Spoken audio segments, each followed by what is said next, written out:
Obviously I'm very Leeds and Yorkshire proud, so to observe out the whole Olympics and the whole season on my home streets is very special. Yorkshire's Team GB heroes have already seen months of celebration. They've been cheered on by thousands in Rio and many are veterans of 2012 as well. But this parade is different. This parade is the homecoming, a Leeds homecoming. Do you think about me now and then? Yeah. Do you think about me now and then?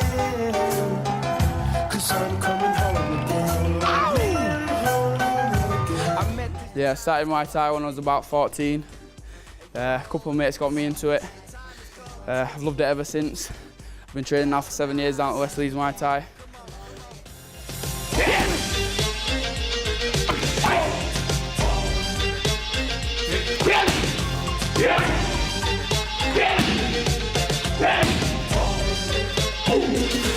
The road to this point has been gruelling. To get himself in peak condition, Tams has pushed himself in training, 2 sessions a day. Yeah, fighting for a European title on Saturday. It's my biggest fight to date. I'm looking forward to it, can't wait.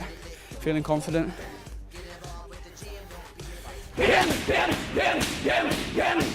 But Dobson's complaints go beyond funding, highlighting a perceived lack of democratic debate within the leadership.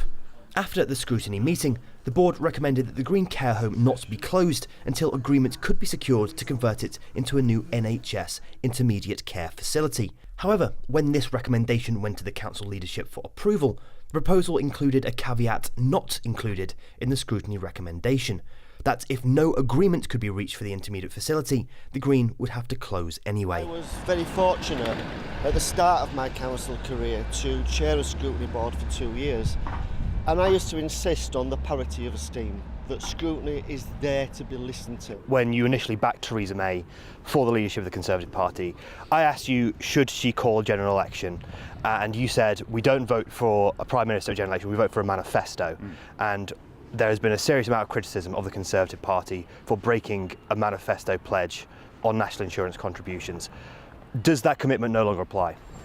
Well, no, I mean, you know, a manifesto obviously is the thing that we sort of stand by, and I accept that this is difficult. On a local scale, Joe, what are the seats that we're looking at tonight as being the potential seats that could change here in Leeds? There are quite a few interesting seats for Leeds. The first one that everyone will be looking at is Morley and Outwood, the most marginal seat in Yorkshire and the Humber with just 422 votes in it. Andrea Jenkins will be looking, hopefully, to extend her lead there.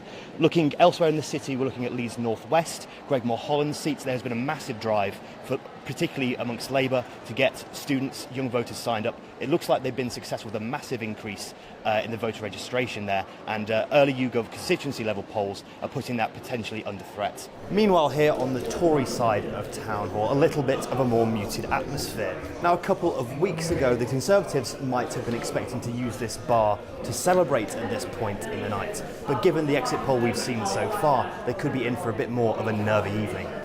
As the ballots and early results began to fly in, these smiles became a little more hesitant. But the conversation was firmly now not about how many Leeds Labour seats the Conservatives might be able to gain, but how many they could hold onto under Theresa May's leadership.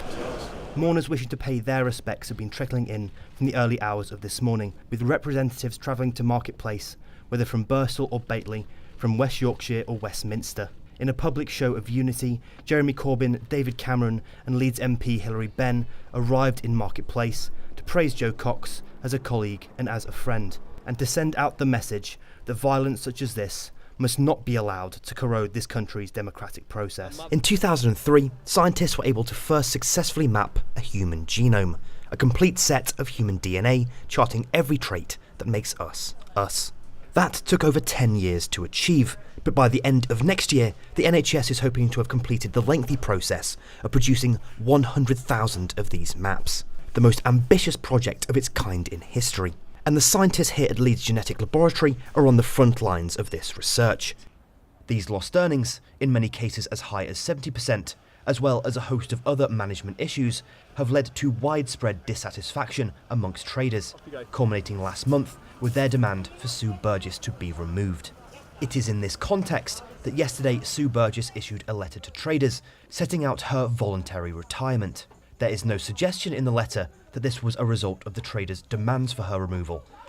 In the shadow of the city's cenotaph and in the searing summer heat, Leeds residents began filing past this morning to pay their respects. But today, not for soldiers on some foreign battlefield, but for innocent casualties far closer to home. Today, we receive final confirmation of the identities of the 22 victims killed during Monday's terror attack, including 3 from our city. Leeds Beckett student Courtney Boyle, Otley mother of 2 Wendy Fowle, and 14-year-old Sorrel Levchkovsky. And at 11 o'clock, Leeds joined in silent harmony with the country to honour their memory and show support to our northern partners in Manchester. Today we stand together in solidarity with the people of Manchester, and I would ask that you all join me in a minute's silence to show our support and our love to everyone affected.